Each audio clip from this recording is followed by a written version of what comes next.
Coworker tried to get me fired over breast implants, so I pulled a reverse UNO card. TLDR. Coworker harassed me over having implants, which I only got because I had cancerous cells. I called her out. She reported me to HR for calling her out. I got a bunch of people to write statements of all the times she harassed me, and she got fired instead. Also, I've been told that isn't what a reverse UNO is, but I can't change it. Edit.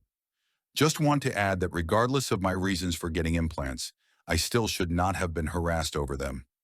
It just happened to be relevant here because it made Jill look like a real dick, which is probably why she reported me. 4 years ago now, when I was 24, my mom died of breast cancer, and as both my grandmothers had also died of it, I saw a specialist for a screening. I found out I had some cells in one of my breasts that could have turned cancerous at any given moment. I was told I had a few options. I could have regular screenings every 3 or 4 months until it does develop into cancer. I was told the risk of the cells becoming cancerous was very high due to family history, but it could also potentially never could turn. So I'd just be getting these screenings for no reason. I could get a single mastectomy on the breast with the bad cells, but they'd need to keep an eye on the other one. So I'd still need regular checkups for the other breast. I could get a bilateral mastectomy and remove all of my breast tissue, basically eliminating the risk. I went for the bilateral mastectomy. It was admittedly the most drastic option, but after seeing what cancer did to my mom and grandmothers, I didn't want to risk it. I was warned about scarring, but told it should be fairly minor. It wasn't, and I was left with two huge, pink, jagged scars on either side of my chest, each about an inch long and half an inch wide. And it caused me to go into a severe depression, where it got to the stage of me not even leaving my flat because I didn't want people to see me, throwing out my mirrors and getting physically sick looking at myself. I went to a therapist who suggested a plastic surgeon. The therapist said they'd never normally do that, but it was clearly something I was struggling with, and I might never get over it, and the therapist could see why I struggle with it. Although I'll admit the therapist did send me to ask about scar reduction, the plastic surgeon suggested a cream, a laser, or implants. The cream didn't work, and the laser was both expensive and risky, so I went with the implants. My natural boobs were an F cup, so I went with a slightly smaller DD. Since then, my mental health has improved, and I feel a lot better about the way I look. My confidence has gone up, as has my self-esteem. I know I shouldn't put so much into my appearance, but I wasn't exaggerating about these scars. Huge, bright pink, jagged, raised, just really awful to look at, and I hated seeing myself, and they are now nicely hidden away and you can barely feel them. In the present day, I'm 28 years old and working in an office. I'm doing a lot better than I was. My coworker Jill found out I'd had a boob job, but not about the cancer thing.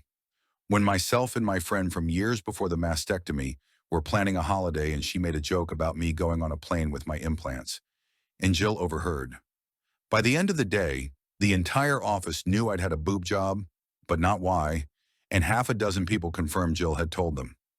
Over the next few months, Jill made many jokes and comments about my chest to coworkers when I was in earshot, at one point saying I had more plastic than Barbie and calling me fake in 2 ways. I didn't hear this one myself, but a friend in the office told me that Jill had at one point referred to me as a sack of silicone.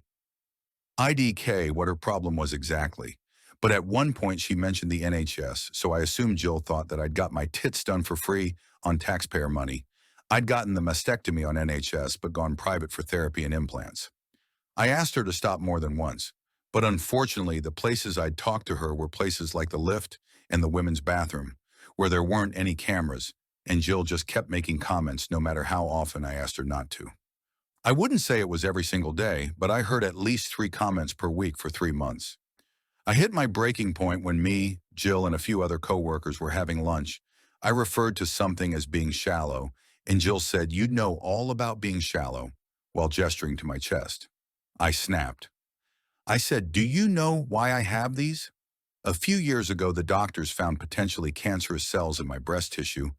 I was advised to get a mastectomy and was left with huge, ugly scars on my chest. I went to see a therapist who sent me to a cosmetic surgeon who advised me to get implants to hide the scars, and I did just so I could look at myself in the mirror without crying. So maybe next time you want to judge someone for having cosmetic surgery, you should ask them why they had it first. And feeling like that was a mic drop moment, I picked up my food and left. For the rest of the day, I had about one-third of my office come up to me and offer support, and the rest tell me that Jill was just joking around and I was being a bitch. I replied that Jill was being a bitch long before I was. I then got an email from HR saying they wanted to talk to me the following day, and when I called for clarification, they mentioned a hostile work environment. Note, this is apparently an American term and holds little weight in England, but it's what was said over the phone. I knew the person who signed off the email and I'd spoken to. Her name was Debbie, and she was Jill's friend in HR, so I was fairly confident on who had reported me. I realized that if this was already being sent to HR, I needed as much ammunition as possible, so I went about collecting my information. As Debbie had dealt with me so far, it was safe to assume she would be the person reviewing the complaint with me. And if that was true, I was fucked. However, I vaguely remembered a section on complaints that was in my contract when I first signed with the company. I flicked through the contract, and there was a part in complaints section that said I was contractually allowed to request a change of reviewer if I felt my allocated reviewer was biased. It was called an impartial overseer. I photocopied the page and highlighted that part. Then I messaged the people who had offered their support over Facebook and said basically, HR have asked to see me. Do any of you remember Jill insulting me to your face? And are you willing to write and sign something saying what you heard and when? Not everyone was willing to help, as Jill is somewhat feared in the office due to her befriending HR and management, but about 20 people were willing to help me. I guessed roughly when I'd asked Jill to stop previously. The 4 asks over the last few months, some timings were easy to guess as they'd happened on my break or when I'd first arrived at work. And I wrote them all down, along with a rough time of when the lunchroom confrontation happened and a list of names of who was there for the lunchroom confrontation. I got to work slightly early the next morning. I went round everyone who had messaged me, and most of them managed to give me a printed and signed letter. Some didn't manage to write one, but NBD. This isn't exact words as there's 16 letters to sum up here, but the gist was, my name is their name. I work with Jill last name and OP. On date at time, approx. I spoke with Jill last name, during which she referred to OP as quoted insult. I felt this was inappropriate as it directly related to OP's appearance, and am willing to go on record further to establish that Jill last name has been discussing OP in the workplace in the same manner for 3 months now, causing me discomfort in creating what I feel is a hostile work environment. Signed their name, I wound up with about 16 letters, all from different people, and one of them was in the lunchroom for my conversation with Jill. Some even had bullet-pointed lists of everything Jill had said to them about me or other people. As it turns out, Jill has issues with a lot of people's appearances. She apparently made comments about one coworker's weight and something anti-Semitic about a different coworker's nose, all of which were put in these letters. There are about 45 people in the office, so while 16 wasn't a majority, it's still a decent amount.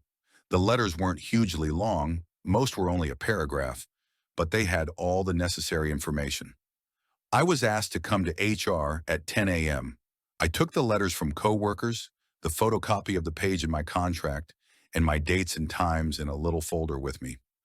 I got there and Debbie was the one overseeing the interview. She got up from her desk, ready to lead me into another room. I immediately turned to the other HR worker that was currently there and said, "So is my meeting with you then?" Debbie said, "No, you're with me." I replied that this wouldn't sit well with me, as my contract states I have a right to an impartial overseer. And as I said this, I took the contract page out of my folder. Debbie read it. I wouldn't let her take the paper when there was a shredder so close by, and said she could be impartial. I replied that I really didn't mean to be a pain, but I had it on good authority that the person on the other end of this complaint is her friend, and my contract does say I'm allowed an impartial overseer. Debbie stomped off to get supervisor. Supervisor asks how I know she can't be impartial, and I tell him that I have it on good authority that the Jill, who was on the other end of this complaint, is a close friend of Debbie. He asked Debbie if this was true, to which she only replied, "I can be impartial." Supervisor too. Supervisor took a deep breath, asked the other HR rep to come with him, and the four of us all went to review the complaint. I thanked them for being so accommodating. I was worried I'd annoyed them. Debbie took out the complaint, and all three of them went through it with me.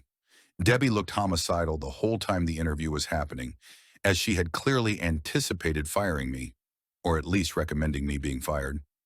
The interview went something like this.